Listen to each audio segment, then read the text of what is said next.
Black Girl Stuff.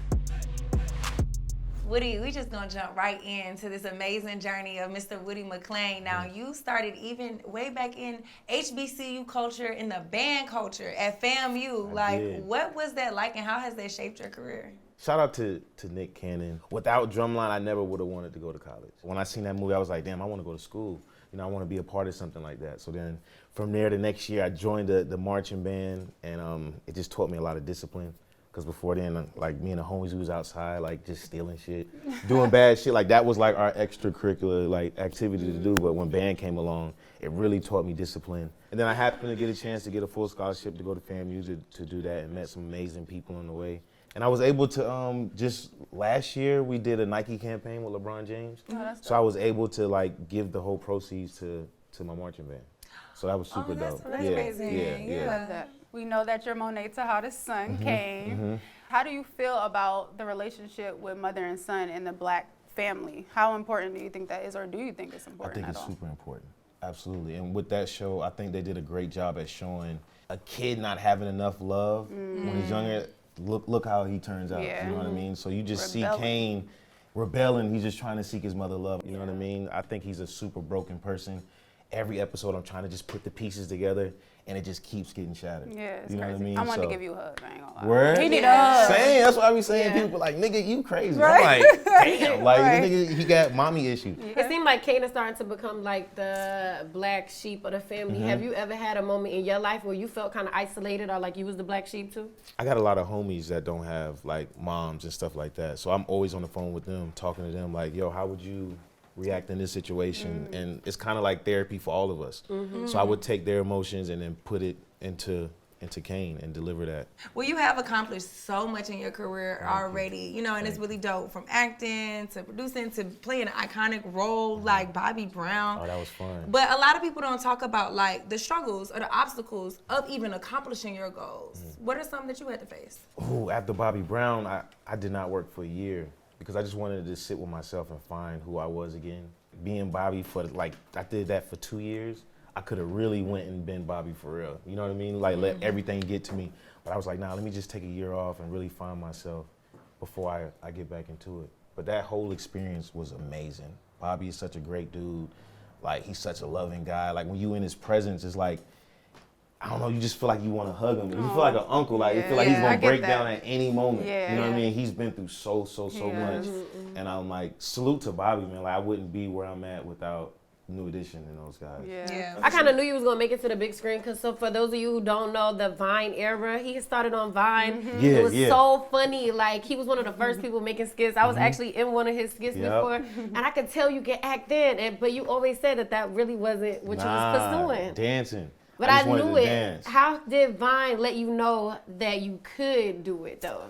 I think my boy Splack, he used to hit me up and like, bro, get in these Vine videos. I'm like, nah, bro, I came out here to dance. Like, that's all I came to do was to dance. Like, not strip dancing, like hip hop dancing. I Like, don't you know know. what I Bobby mean? was kind of stripping on He you. was, but nah. But the homie would always hit me like, bro, get in these Vine videos. I'm like, bro, I came out here to dance. I don't want to do that. And then I happened to be on Facebook. My aunt sent me a video that had 10 million views on it, and it was him on it. I was like, nigga, I want to do Vine videos. Right. So then he started putting me in videos, and they just start like blowing up. And people was like gassing me in the comments, like, dang, he can act. You can. He can take acting classes. And I was like, wait a minute, let me check this tap out. in. Yeah. So I just started jumping into classes and really taking it serious. I feel like a lot of people take acting like a side hustle or like a hustle, but it's really like an art. It You is. gotta really learn it. It's so many different levels. And you see like the amazing people that we have out here today, like the Jonathan Majors, super dope. I'm such a huge fan of Jonathan right now. The Viola Davis, I'm a huge fan of Viola Davis. Sam Jackson, I got a chance to kick it with Sam Jackson Wow. for a weekend to help me with The Harder They Fall. I don't know if you've seen it. It's a That's cowboy amazing. movie on Netflix. I played one scene in the movie, but Sam did one scene in Coming to America. So he was talking about his experience of how he did that and how he brought so much to that one scene, It but was it was everything. memorable though. So I was able to take all those things that he was saying and basically go to set with everything that I learned from him. You wear so many hats and you do so many things. What's next though? Like, do you want to get into producing? What other things can you see yourself doing? I really want to do music, producing music is really the thing I want to do. I went to school for that, so You I want like. back where you nice. started I want to at. go Right. back where I started, and also producing movies. Like it's time for me to take it to that level. Like doing Vines and stuff was a great opportunity to like experience and how to like direct, edit videos. You know what I mean? Do my own cinematography. So I've learned how to do all that thing. So now I'm trying to do it to another level, and even put the homies that I started off with Yeah, that's dope. on. You know what I mean? What kind of movies would you produce? Like, I want to do, what's a your rom genre? com. I want to do a rom com. That would be dope. Yeah. Would you star in it or produce? I want to star in one. I Dope. got to, because people think this bad boy thing is for real. I'm like, bro, I I like can see to you in Marvel. laugh. You could definitely be a villain. See, look, I just said I want to do a rom com because people think I'm evil. You just play it so well. It's hard. I know, but I know how that I mean, feels come when on, you wanted to that's tell crazy. something. I know. That's horrible. Yeah, but you see? could What's wrong with that? Because I want to Villains do the actually have a rom story com. as to why they really not bad. Somebody got to be a bad guy. I want to be outside with the flowers feel and you. like, Oh, I baby, love come that. downstairs. Oh, like, you see? know what I mean? He want to show his versatility. Right? Who would be your romantic love interest in the rom com? Oh, the top of my list is Danielle Brooks. Okay. You know, she just did a Broadway play, Piano Lessons. Yes. She's amazing. We've been talking back and forth about that for the longest. Yeah. Nice. We can't wait. Hopefully we can get that It's coming. popping. That'll be dope, man. I love her work, man. She's super dope. Well, we got to get into this love story. And married to real estate, so we Yes. got to talk about the marriage a little bit. Like, how did you guys meet? You want his story, my story? I want both, because they might differ in different ways. They don't. It's His is just more romantic. You tell your story, babe. so the short version of it. We met on so many different occasions in 6-month intervals, right? So the first time I saw her, I knew she was my wife, literally. Oh, really? I saw her from afar. The light was only shining on her, and I said, "That's my wife." Oh. And then 6 months passed. We met each other again. 6 months passed again. But then the last moment we met, got the call that I needed to show up at a job site, not knowing it was her, and it was her. And it was like inevitable. It was like divine intervention at that moment, you know? So 18 years later, here we are. Yeah, yeah. That is romantic. I like when he tell it. That's I like when he, so you don't want to hear my story? No, don't even bother with it. Go ahead. Okay, that's cute. We I like love that. Especially at BGS, we love a good black love story, and Yeah. we need to hear more of that. You Yes, know? definitely. So it kind of goes Definitely. into, like you said, if we ask the question, when does a man kind of know when to propose? You said when you saw her, you already knew, this is mine, I want this. So let me explain to you how it went. Month in, New York City, right outside of Madison Square Garden. It was raining. We were in the car. You know, we were eating. And I said to her, if I asked you to marry me, will you say yes? Not meaning it will happen this month or next month, but do you feel in such a way that if I proposed to you, you would say yes? So it was like a proposal preparing for the proposal. And honestly, I did.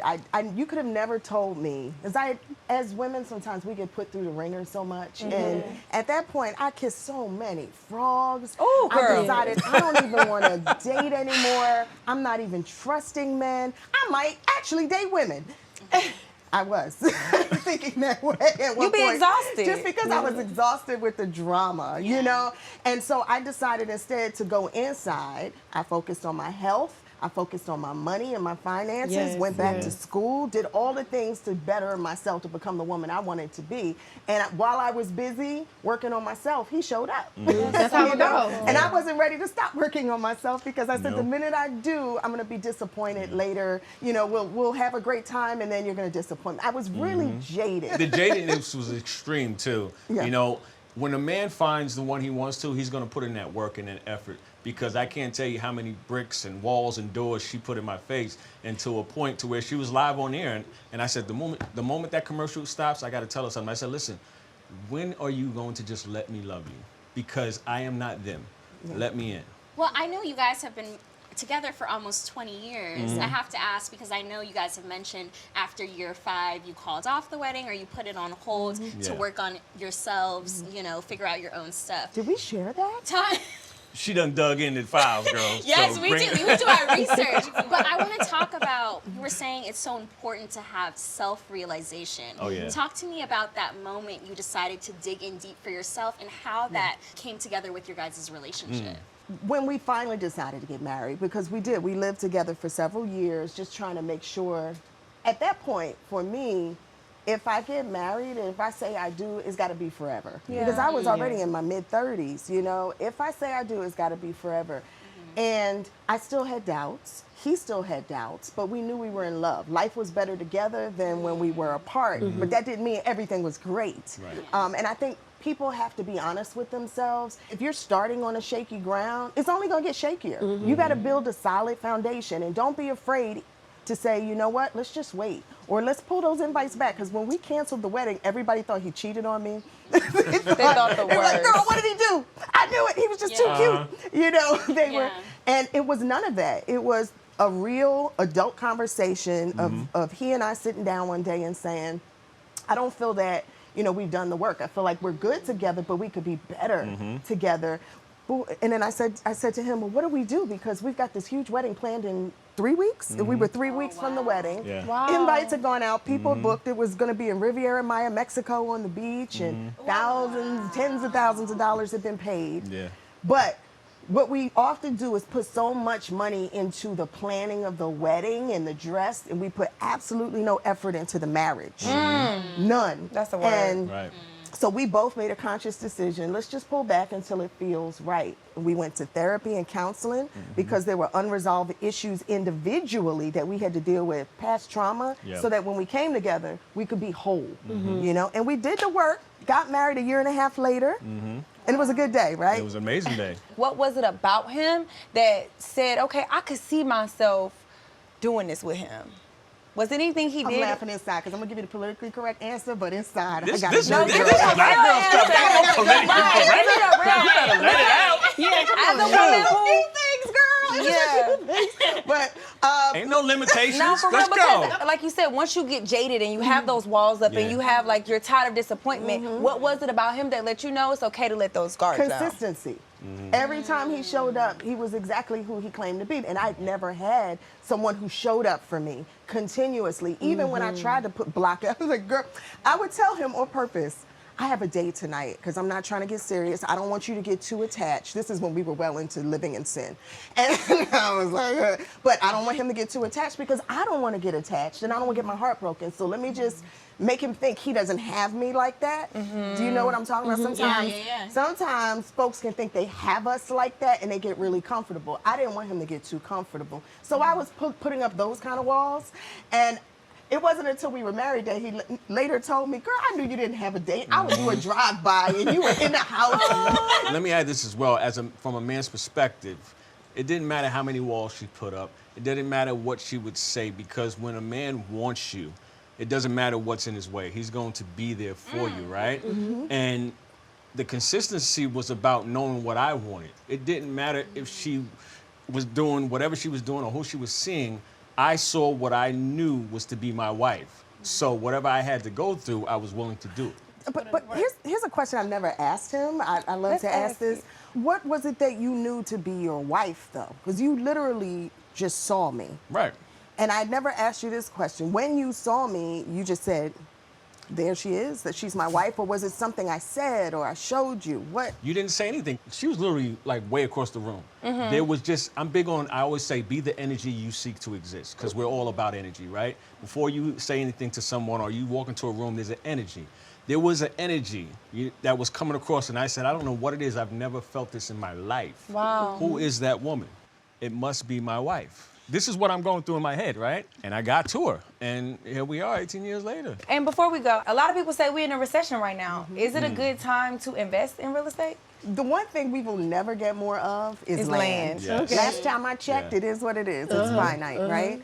There are those who say a lot of things, but as long as the numbers make sense today, even in an inflationary period, they're going to make sense tomorrow. If the numbers don't work, neither do we. That's what we always Okay. say. I like that motto. But I believe that you've got to diversify your portfolio across the board. You can't be just all in real estate. You can't just be all in stocks and bonds or GMIBs and all of that. You have to be diversified across the board. Have some gold too. Have some gold stashed away. Be invested in gold. Be invested in REITs. As a real estate girl, real estate investment trust. These are the things that we don't learn Right. Yeah. coming Right. up. But I say yes, it's always a good time to buy real estate if the numbers work, even in an inflationary period. So yeah, get in.